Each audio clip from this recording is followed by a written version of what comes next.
guys, Ricardo with Phastek Performance. Today I'm here to show you guys how to install the brand new catback exhaust system from AWE.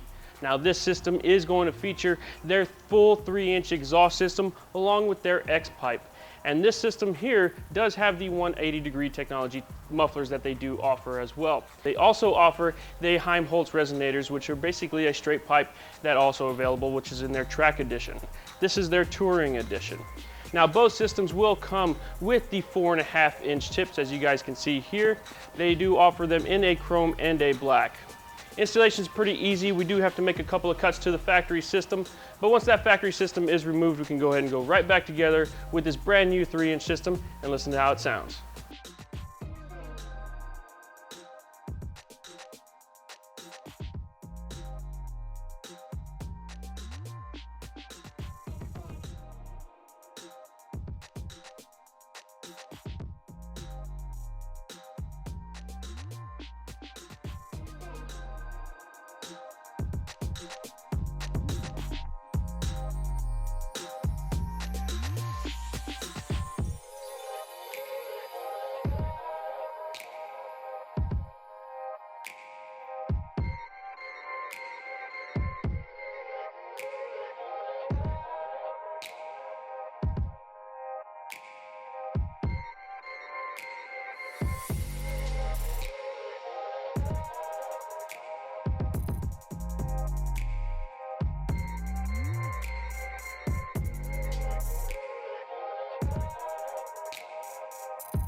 All right guys, now that we've got the tips lined up where we want them, we got them nice and cleaned off, time to go ahead and drop this thing to the ground and see what it sounds like.